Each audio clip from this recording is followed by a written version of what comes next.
I know that a lot of people are very excited that we've reached 125 years since the incorporation of Bethel Park. However, there was history being made right here 100 years before that. This area was opened for settlement in 1770, and by and large, most of the people who came here to find land were Scots-Irish Presbyterians. It is said that they came with their Bibles, their confession of faith, their catechisms, and their rifles. When they came, they were eager for land in this area, and they sought each other out to find a place to worship. When John McMillan was riding, actually, home from his brother-in-law's house on November 5th, 1776, he stopped at the home of Oliver Miller in what is now South Park. Oliver Miller had gathered a lot of his friends and neighbors, and they were having a worship service. Reverend McMillan worshiped with them and baptized 5 children, and that is marked as the beginning of the Bethel congregation. At that time, it was known as the Peters Creek congregation. Word spread that there was a place to worship with each other, and so their little congregation soon outgrew Oliver's house, and they started to look for another place to build a meeting house. When they were looking around, they were offered land on a farm down near the mouth of South Park, the Rhodes Farm, but they found that it wasn't really centrally enough located for everyone, and so they kept looking. By 1779, they purchased an acre of land from Nathan Couch for 45 pounds, current money of the state of Pennsylvania. And this land is right across the street, and that's where the first church was built. It was a log structure with a puncheon floor. It was a very popular place, and soon it was tight at the seams. They split the 2 congregations into the east and west Peters Creek congregations, this being the west. And then in 1781, when John Clark was called from back east to come and minister to these 2 churches, he renamed them Bethel and Lebanon. And Bethel Church and Lebanon Church are still considered to be sister churches. When they started having their meetings over here, word spread, and this church became too small. Elizabeth and Thomas Tidball owned this land, and the church purchased 4 acres in 1826, and that would include this old stretch of the cemetery, the parking lot, the lawn, and about half of the present building. And that was where they built their second church. All along, though, from the time they had the church over there, they used this as a burying ground. It was fine with the family that they do so, and unfortunately, a lot of the early graves didn't have markers. A lot of them have aged to the point that they simply aren't readable anymore.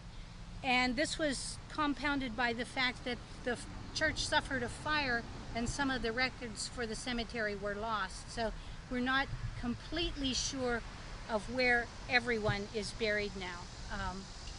But what I'd like to invite you to do today is come along with me and sort of meet the neighbors. Please come.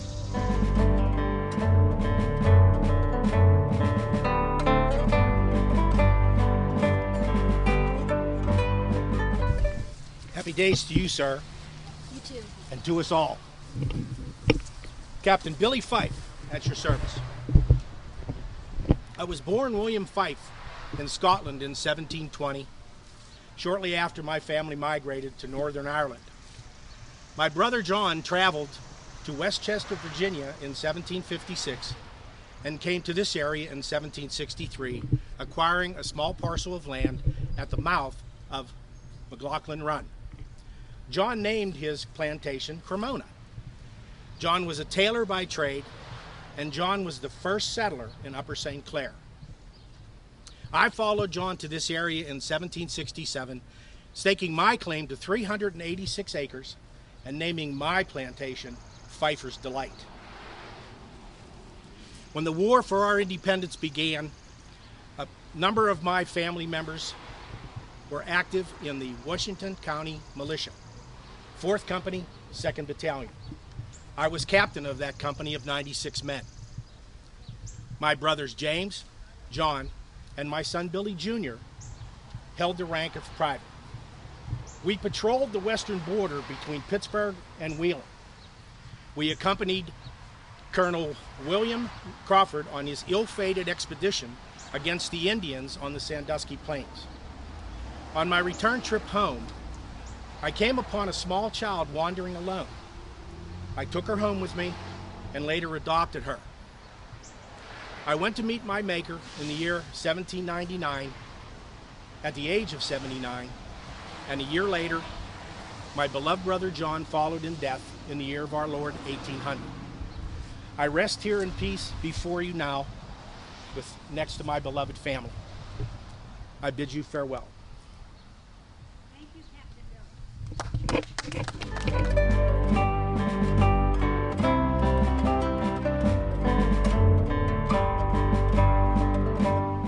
Good day to you. My name is James Cadew.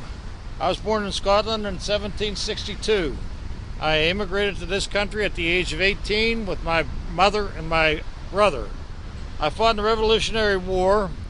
In 1781, I acquired a large plantation which I named Kildare. My neighbors to the north were James Miller and his family. My first 2 houses do not exist any longer, but the third is located at the entrance of the game preserve in South Park. The bake oven still stands in the yard near the house. I lost my first wife, Elizabeth. She died with a newborn son in 1784. This is her burial site. Hers is the oldest marked grave in the cemetery. The next year I married Mary Tidball, daughter of William Tidball and niece of Mary Tidball Miller, Oliver Miller's wife. Together we raised 13 children. I took my stand and registered my still as required by law. This angered many of my neighbors. I was paid a visit by Tom the Tinker. He was John Holcroft. He and his men shot my still full of holes, burned my still house down, and damaged my grist mill, which stood behind the South Park Fairgrounds. I was ordained an elder in this church in 1795 and served my church for the next 28 years until my death in 1823. This is my second wife, Elizabeth. Mary. Hi. Elizabeth died. You'll have that problem. My name is Mary Tidball Cadew. I was born in 1768 in Cecil County, Maryland. You will meet my father, William Tidball, who is also here today. In 1785, at the age of 17, I married James Cadew. He had recently lost his dear wife Elizabeth in childbirth and also their infant son. He was struggling to care for his little daughter Margaret, barely 18 months old. We had a strong Christian marriage and I raised Margaret as my own. James and I had 12 young ones together. I also had the support and friendship of many family members in the area. My father's sister Mary married Oliver Miller and lived in what is now South Park. Most of my Miller cousins had farms right around here. My cousins Thomas and Abraham Tidball also lived nearby, and we all attended this church. In fact, Thomas sold to the church the 4 acres of land on which we stand. Soon after the first building was erected, he granted permission for members of our congregation to be married here. I met my Maker on January 5, 1847, and was buried here next to James and Elizabeth. Thank you. Yes, if you have a question. Yes, ma'am. A still is something that at the time we were making rye whiskey. It was called Monongahela Rye, and that was our cash product at the time. Money wasn't any good, but we could trade whiskey for other things. So that was our cash crop. Now what happened was the government decided that they wanted to raise some money, so they decided to give us a tax on the whiskey that we could make. Not what we did make, but what we could make. Well, I, for one, paid the tax. The Millers did not pay their tax. And Tom the Tinker took care of my still. He burnt my still house down and shot my still full of holes. Answer your question? Yes, it does. But rye whiskey was good.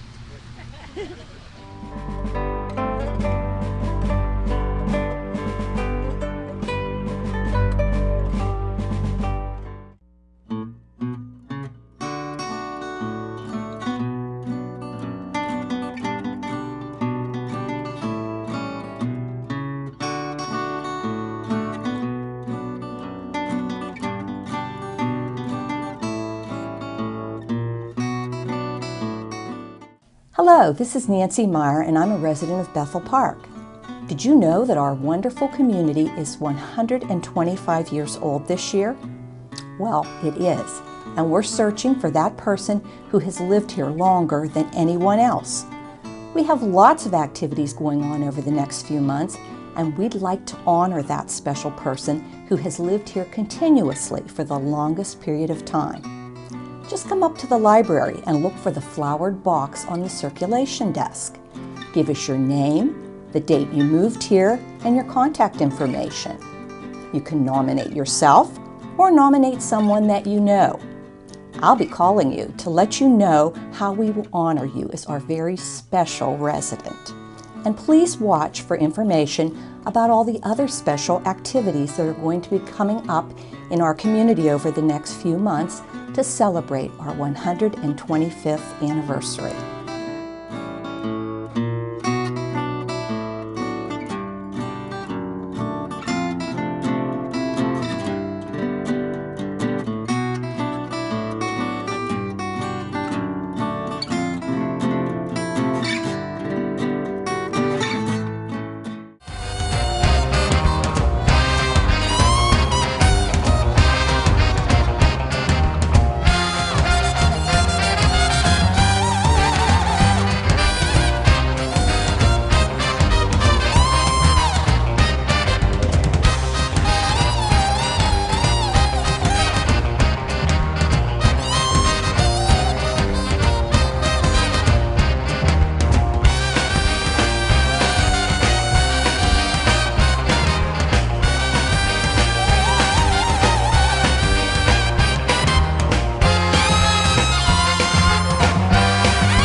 In 1776, the Reverend John McMillan established two divisions of his congregation, the Eastern Division being called Lebanon and the Western Division being called Bethel. Bethel was incorporated in 1886 as Bethel Township, rich in agricultural and farmland, and by the start of the 20th century, Bethel grew as a result of advances in railroads and transportation. Pittsburgh Terminal Coal Company built Bethel's first coal mine in Molinauer in 1902. And in 1921, a model mining housing community was built in Coverdale. Pittsburgh Railway's trolley system provided transportation through the 1920s and 30s, and currently Port Authority of Allegheny County's light rail system that runs through Bethel Park and the South Hills has become a major mode of transportation. In 1949, due to enormous growth, Bethel Township was named Bethel Borough as a borough form of government, and by the 1970s had grown with residential development and commercial businesses to become a home rule municipality known as Bethel Park. With the 2010 census reporting the population as 32,313 residents, the municipality of Bethel Park remains one of the largest populated suburbs in the South Hills.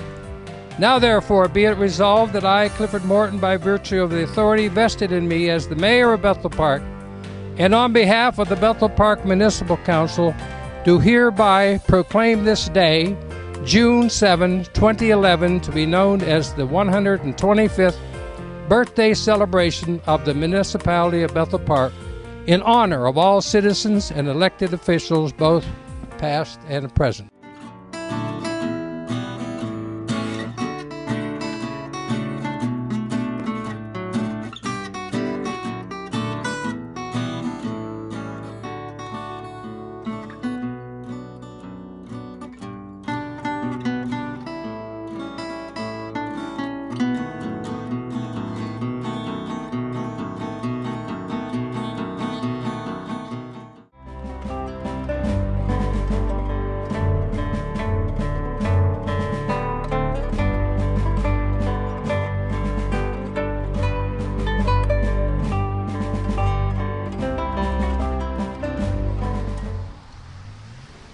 May the peace of God, which passeth all human understanding, be with you today and always.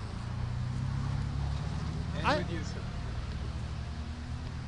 I'm the Reverend John Clark. I was the first pastor of this church. I have written a few words during the time of my life on earth. This is where my mortal remains are, beneath this stone, but my spirit has long ascended into another realm. Now, I was born in New Jersey and graduated from Princeton. My dear wife and I came west when I was 63 years old.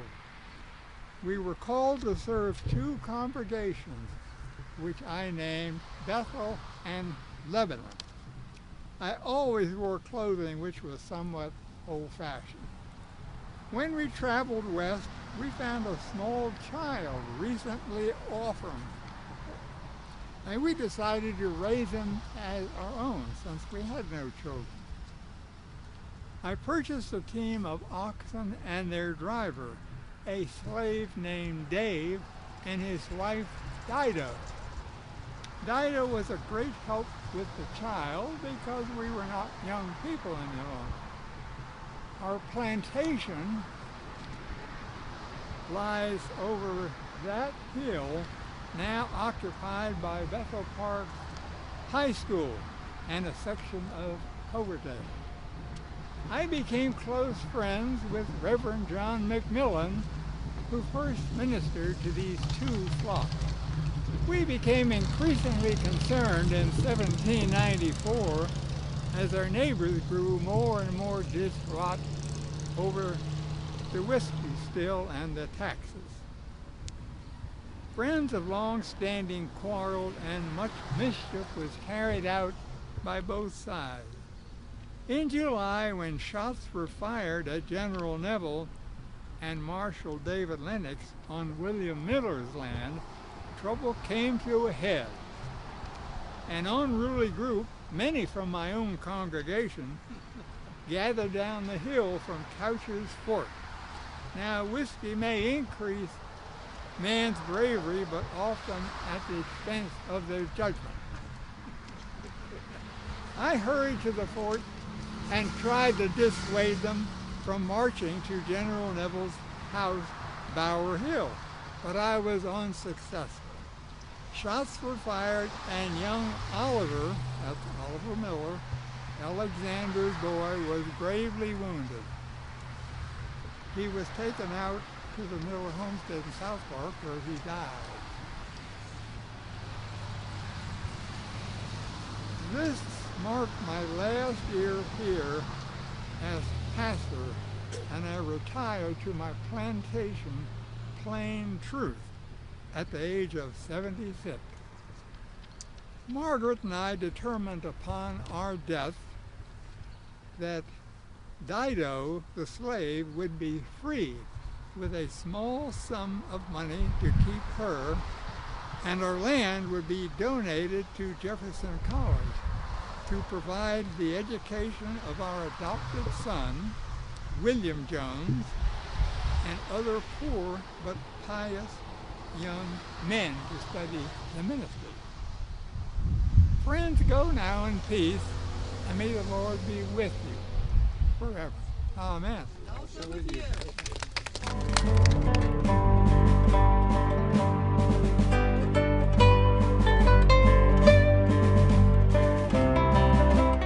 Good afternoon to you all. My name is Nathaniel Couch. Most people call me Nathan. I was born in 1725. As a young man, I fought with the British against the French in the campaigns of General Braddock and General Forbes. I was in the Virginia Rifles under Major George Washington, as he was then known. I have a strong allegiance to my country and to Virginia. My wife Abigail and I moved west to this area around 1760. I purchased 366 acres here in Brookside Farms, and we named our plantation Titlemure. Here we would raise 5 sons and 3 daughters. On our property was erected the first meeting house for our church congregation. It was across the street where the retirement home is now. After the building had been in use for a while, the church bought the deed to the property for 45 pounds current money of the state of Pennsylvania. Back in those days, we had trouble with the Indians, hunting parties and so on in this area, so we built a fort down over the hill, and I told everybody around that they could come to Couch's Fort at the first sign of Indian trouble. It was here that many gathered in July of 1794 and began their march to General Neville's home, Bower Hill, in what became known as the Whiskey Insurrection. My children grew and married, and I built a home for my daughter Sarah and her husband John Manners on my land. The house still stands on Kennebreck Road in Brookside Farms. I passed away in 1802 and was buried here in the cemetery, but my grave is no longer marked. My land was divided equally among my 5 sons. Couch's Fort remained in existence until about 1890, at which time it was taken down except for the stone fireplace, the foundation, and the chimney. A new building was erected in 1927, and it was named the Fort Couch Inn. In 1939, the name was changed to the Pioneer Inn, and it was a favorite restaurant for the locals until it burned down on September 12, 1971.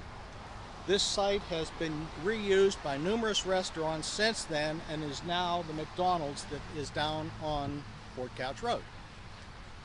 Thank you.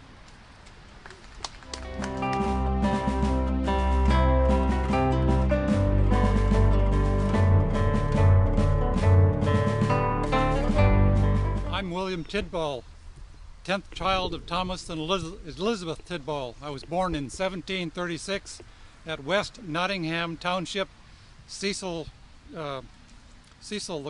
County, now it's in Maryland. I married Miss Mary Sheely. We married in 1760. We had 4 children, Mary, David, John, and Sarah, before we moved here. In 1772, I helped Oliver Miller and Mary, my sister, move their family to the Mansfield Plantation. I helped build their log house, and while I was out here, I agreed to buy 243 acres that I would name Gilead, about a mile west of this cemetery. I returned to my family in West Nottingham. I sold my 30-acre plantation in West Nottingham to my brother's John's widow. Her name was Elizabeth, and I rented it for 2 more years until 1774 when we moved here.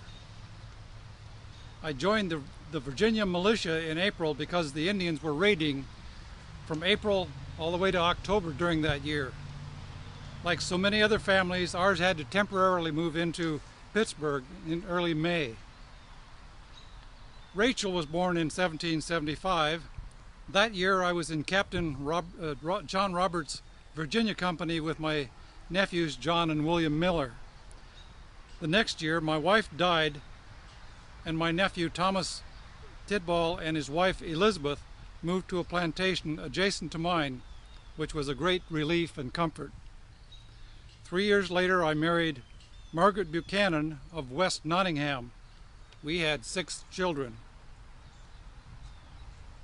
The next year, Thomas and I were the first trustees of the Bethel Presbyterian Church and received 1 acre across the road from the cemetery from Nathan Couch for 45 pounds Pennsylvania money.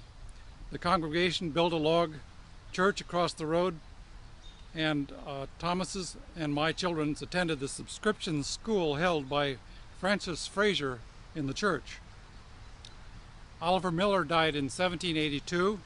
I was co-executor with his sister Mary and of his will, and my wife was a witness. In June of that year, Thomas Tidball, Alexander Miller, and I were ordered to rendezvous with Captain William Fife's company, 2nd Battalion of the Washington County Militia, to patrol between Pittsburgh and Wheeling against the Indians following the disastrous defeat and torturous death of Colonel William Crawford the month before. My daughter Mary married James Cadieux after his first wife died, and they lived near my sister Mary. In 1794, I bought the adjacent property plantation called Quinto. During the Whiskey Rebellion, Thomas and I were not involved in the attack on General Neville's house in Bowers Hills in deference to Reverend John Clark, our pastor, even though our plantations were adjacent to Couch's Fort, where the rebels gathered on July 18, 1794, the same day as Oliver Miller, Alexander's son, died of wounds suffered the day before when 36 farmers tried to convince John Neville to resign his commission as inspector of the excise tax collectors. I wrote my will in 1807 and died in 1814 at the age of 77. I commend my immortal soul into the hands of God, who gave it and my body to the earth.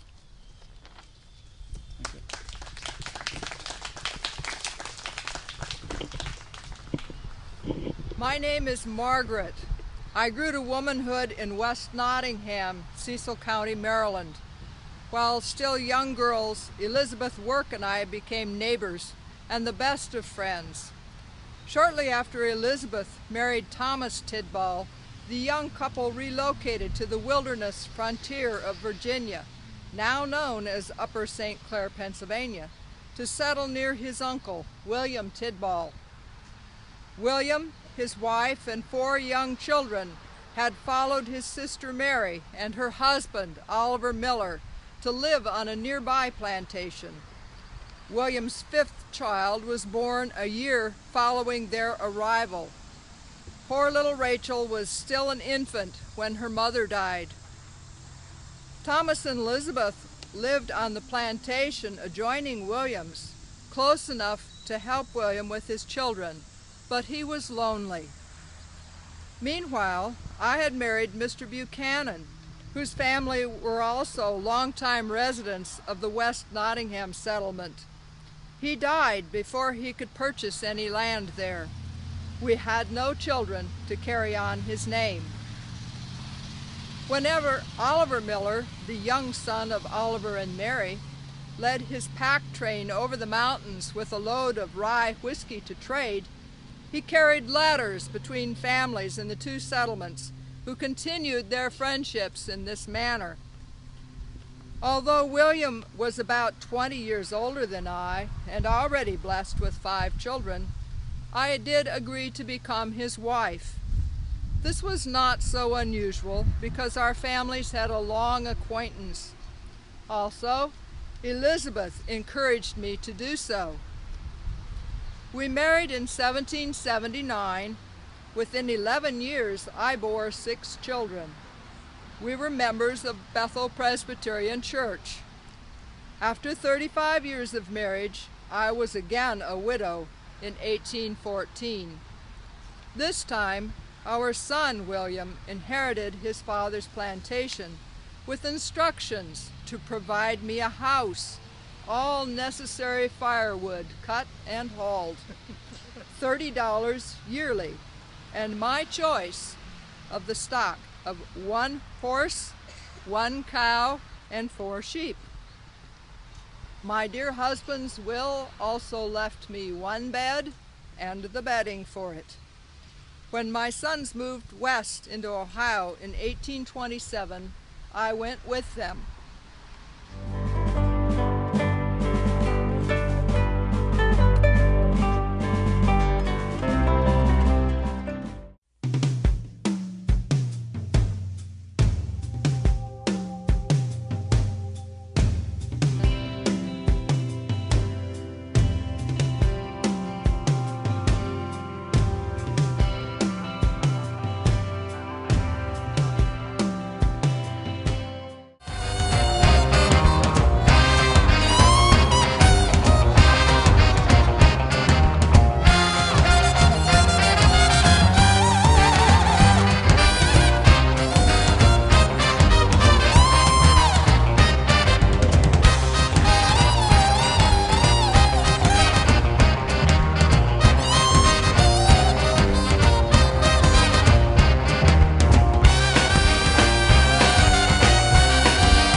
Hello, this is Nancy Meyer, and I'm a resident of Bethel Park.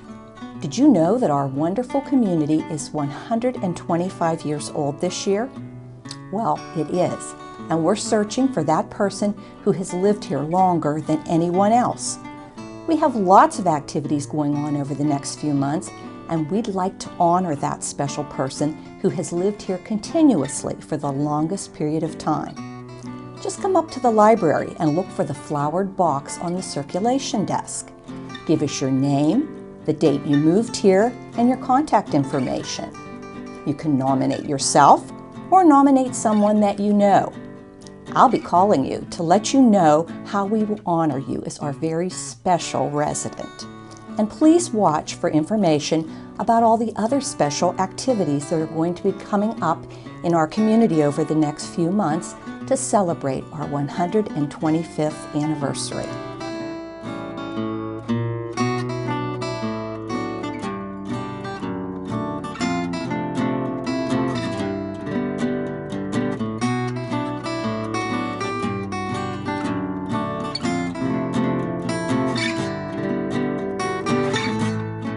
In 1776, the Reverend John McMillan established 2 divisions of his congregation, the Eastern Division being called Lebanon and the Western Division being called Bethel. Bethel was incorporated in 1886 as Bethel Township, rich in agricultural and farmland, and by the start of the 20th century, Bethel grew as a result of advances in railroads and transportation. Pittsburgh Terminal Coal Company built Bethel's first coal mine in Mullingar in 1902. And in 1921, a model mining housing community was built in Coverdale. Pittsburgh Railway's trolley system provided transportation through the 1920s and 30s, and currently Port Authority of Allegheny County's light rail system that runs through Bethel Park and the South Hills has become a major mode of transportation.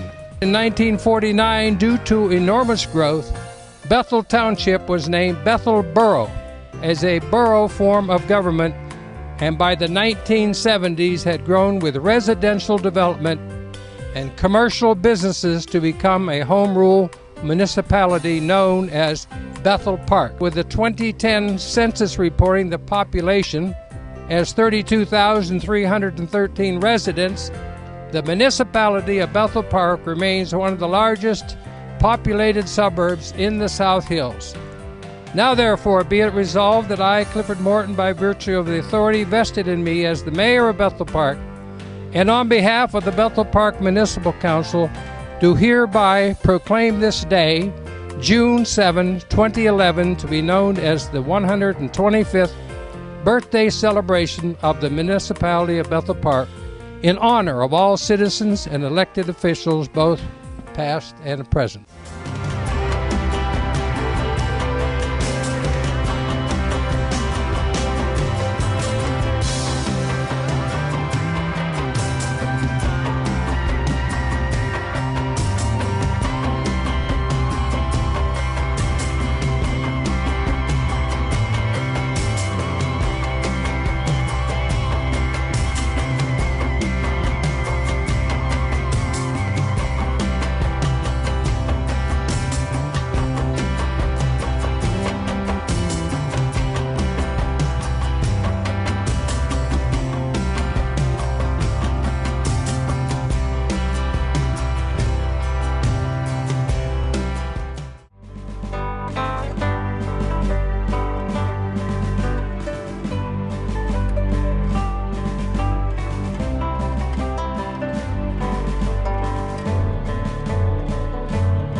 Good afternoon.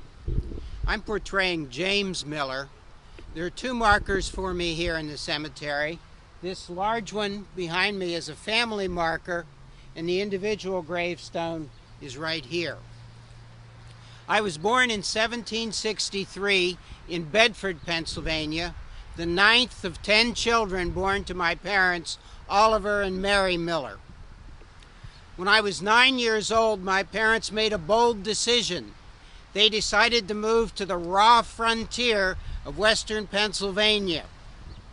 At that time, life was very dangerous. There were few roads, massive trees had to be cleared on the land, and there was the constant danger of Indian attack. They settled on a large tract of land along a stream called Catfish Run.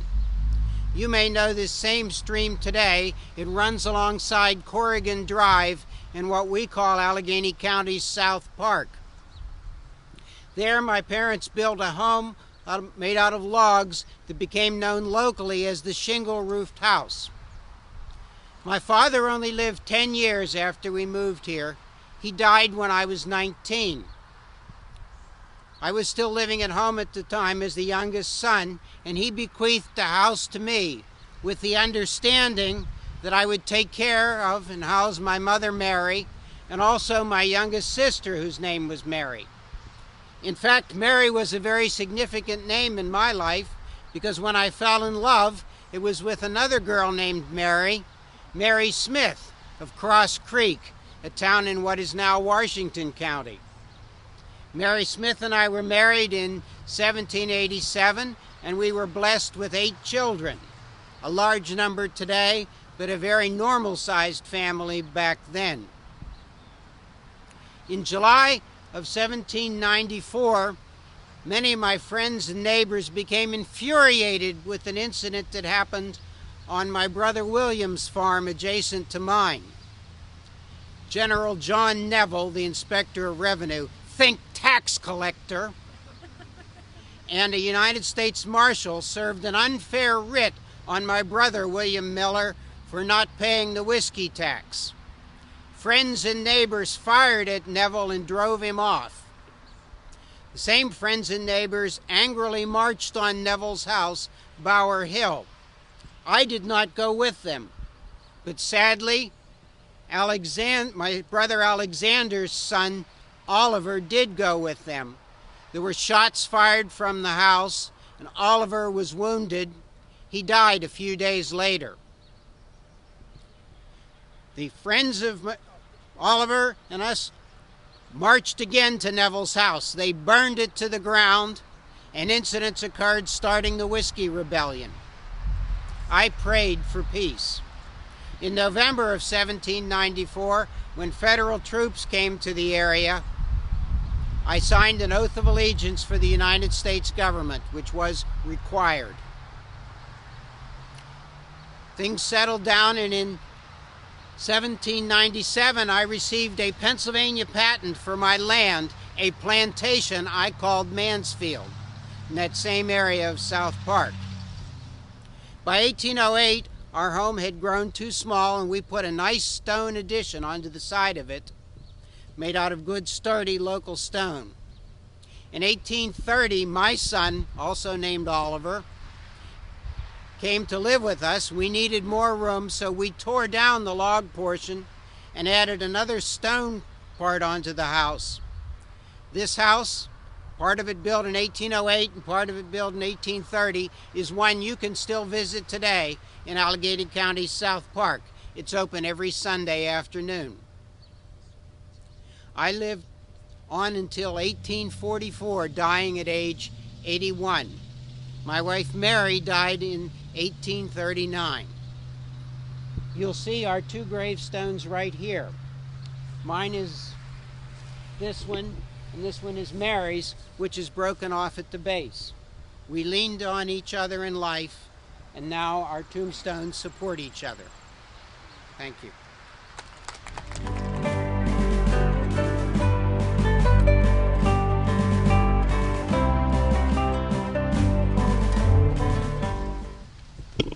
Well, good day. I'm portraying Peter Kroko. Although my father was born in Germany, or in Poland, he immigrated to Germany before I was born in 1745. I grew up to be in the army of Frederick the Great of Prussia and served as a grenadier for 6 years. As you know, the Hessians, mercenaries, were hired by the King of England, and so I came to America. I fought in the Battle of Brandywine and was severely wounded, 1777. After my recovery, I was placed on picket duty, and on the very first night, I deserted to the American side because I wanted to stay in this wonderful country. After the American Revolution, I settled in Lancaster County. I courted and married Elizabeth Ulrich of Berks County, and we had 6 children. In 1792, I brought my family west over the mountains, and we purchased 51 acres of ground for $50, Pennsylvania currency. That land was originally deeded to a Jacob Jones in 1788 and lies at the headwaters of Lick Run. Today you would know it by looking at Route 88 or Library Road, just east of where Bethel Church Road meets it at Hillcrest. On there, my farm, I lived until the ripe old age of 73, passed away in 1818, and was buried in the apple orchard on the property. My grave has since been lost, and so this stone has been erected, okay, in my memory.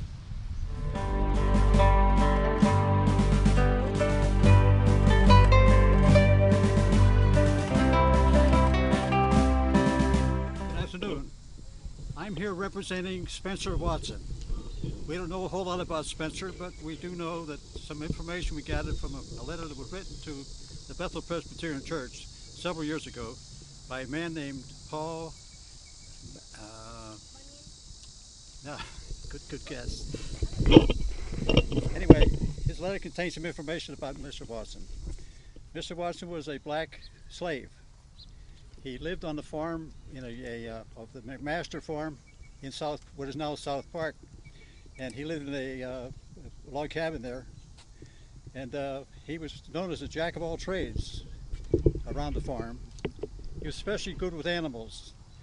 One story goes that one time there was a couple of children playing in a hay wagon in a field, and a Jersey bull by the name of Old Duke got out of his pen and started charging the kids and stirring up some trouble.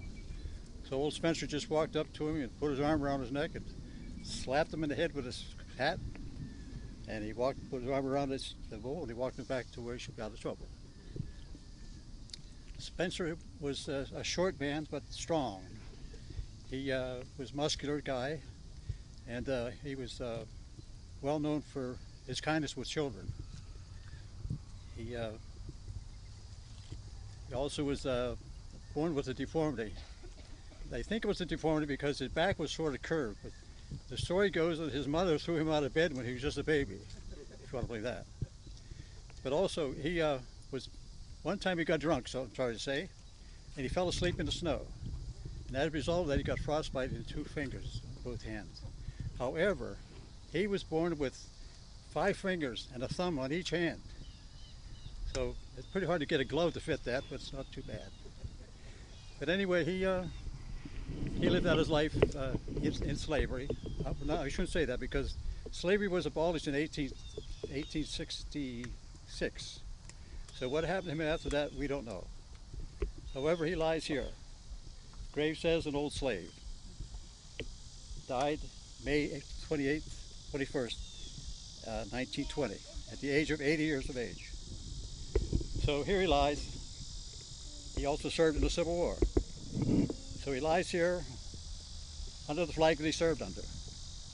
May he rest in peace. Thank you. If you enjoy history of this type, we certainly invite you to come to the Oliver Miller Homestead in South Park. We are there every Sunday from 1:30 to 4:30.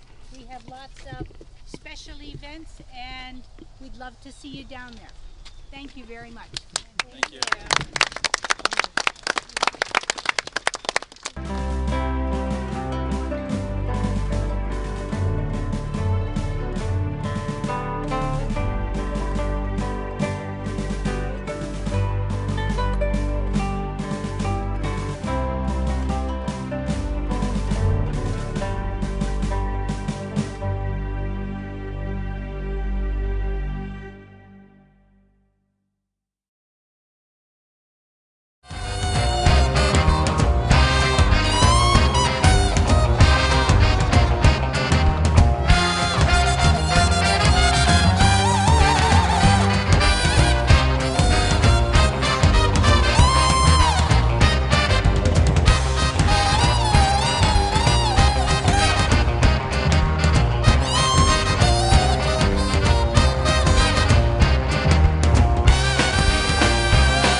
In 1776, the Reverend John McMillan established 2 divisions of his congregation, the Eastern Division being called Lebanon and the Western Division being called Bethel. Bethel was incorporated in 1886 as Bethel Township, rich in agricultural and farmland, and by the start of the 20th century, Bethel grew as a result of advances in railroads and transportation.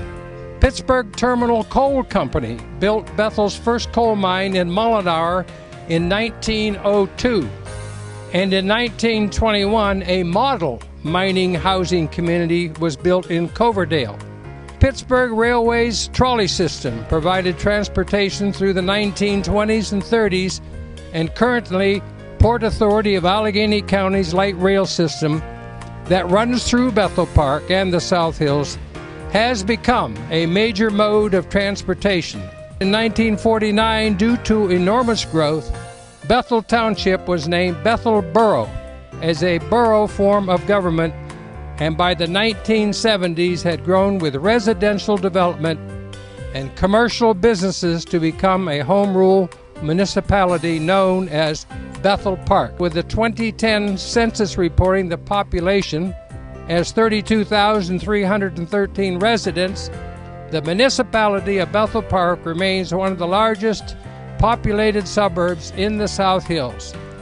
Now therefore be it resolved that I, Clifford Morton, by virtue of the authority vested in me as the mayor of Bethel Park, and on behalf of the Bethel Park Municipal Council, do hereby proclaim this day, June 7, 2011, to be known as the 125th birthday celebration of the municipality of Bethel Park, in honor of all citizens and elected officials, both past and present. Hello, this is Nancy Meyer, and I'm a resident of Bethel Park. Did you know that our wonderful community is 125 years old this year? Well, it is. and we're searching for that person who has lived here longer than anyone else.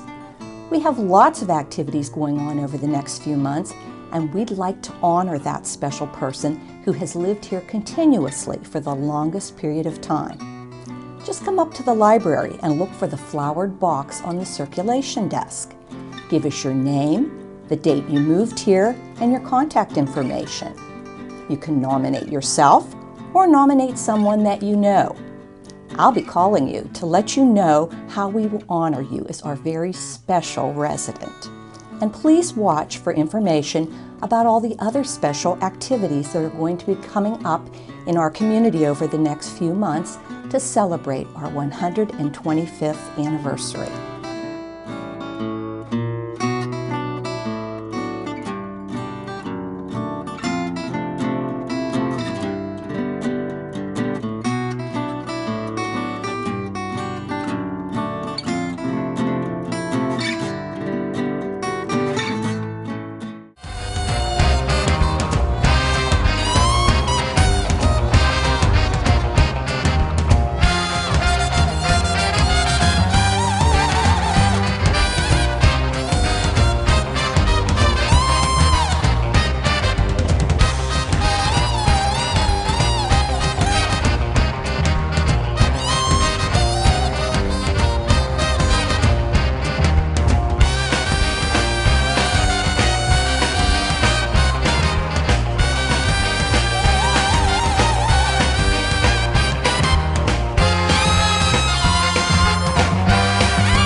My name is Amanda. I'm 21 years old.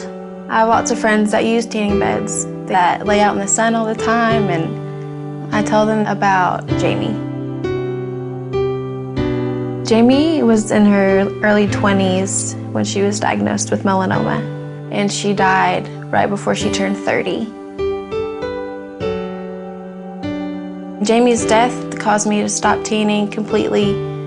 Before that, in high school, I wanted to be dark and look good in a prom dress or a bathing suit. In high school, it was the thing to do.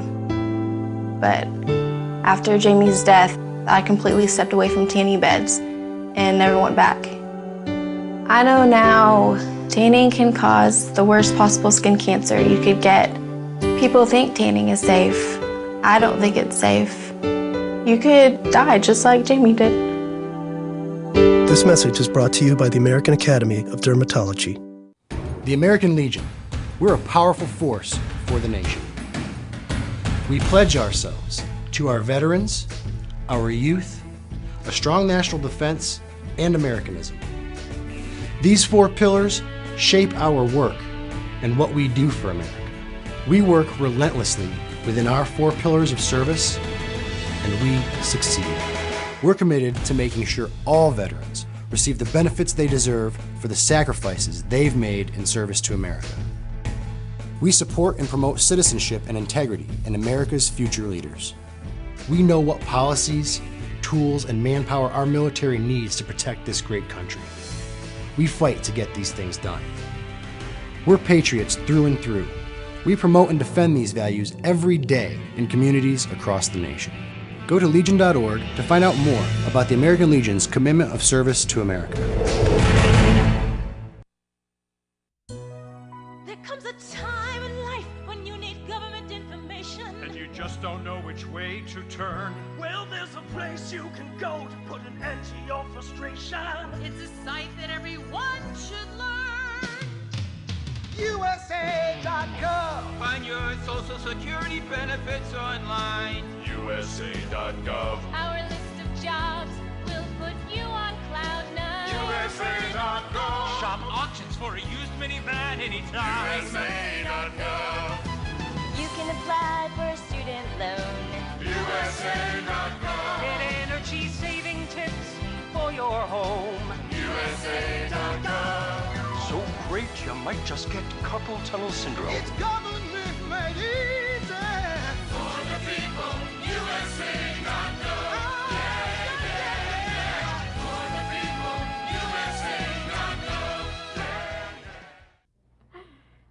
Everyone is a story. Everyone. He passed away last year. It was hard at first when I found out how sick he was. The doctor suggested hospice care at home. He came home, and that was wonderful. And the hospice helped a great deal. They were there whenever we needed them. They helped me take care of him. I didn't know. I didn't know where to start, what to do, what his needs were going to be. As the illness got worse and worse, they were there with help and suggestions and just how to do it, how to cope with it. They made his last months comfortable, pain-free, which was a blessing. We were able to find some joy till the very end.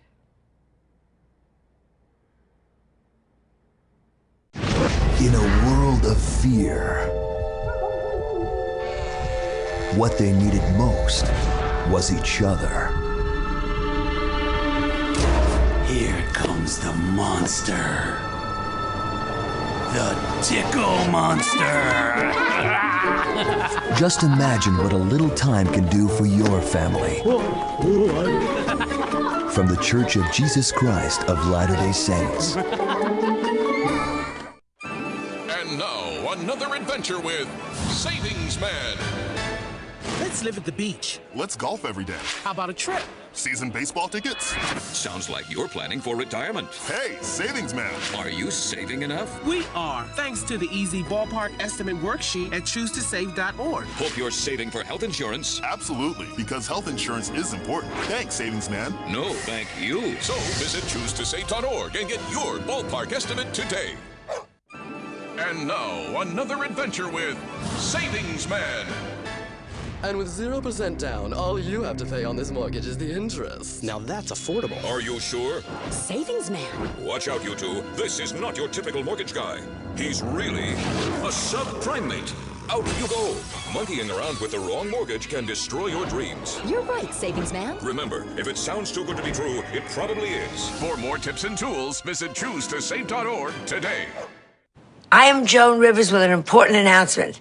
Getting old is horrible, okay? Horrible. You're not old. I mean, you're older, but you're not old. You want to see old? Oh, God. Yes. Grow up, for goodness sakes. The last man to hit on me was an undertaker. I know where I don't want to talk about Well, this, you're going to Mom. have to talk about it. It's the future. It's coming right at us. And I'm not worried about dying. It's getting there. I mean, heaven is going to be fabulous. It's going to be a giant shopping mall, and there's going to be 20% off on everything, except for me, 44. You know, you're doing jokes, and I'm just not ready. Well, you have to be ready. You have to listen to me. Look, there are things to discuss. They're going to be my needs. They're going to be my wants. You know, Mom, I don't want to hear this. I just don't want to hear this. La, la, la. Don't give me la, la, la, la, la, la. I don't. I can't. I can't do Talk this. to your family about aging, even if they're not ready to listen. Come on, listen to me. Listen to me.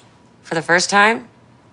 Yes, for the first time. No matter who you are, it's not easy talking about aging. For help, go to voa.org/talk. A message from Volunteers of America. Meet Kathy, who's lived most everywhere, from Zanzibar to Berkeley Square. But Patty's only seen the sights a girl can see from Brooklyn Heights. What do we have here? Oh, we're identical cousins. But that's genetically not possible. Oh, yes, it is. Dr. Welby told us it's quite rare, but it does happen. Well, Dr. Welby's a great doctor, but... You take Medicare, don't you? Oh, sure. And you probably have a lot of patients who are ready to go on Medicare, yes? Yes. You know, you could tell them that if they're 65, they can go to socialsecurity.gov and apply for Medicare online. It takes less time than sitting in a doctor's office. Sorry. It's less than 10 minutes. Sometimes 5 or 6. It's quite easy. You're really identical? And Dr. Welby really said... Aren't you a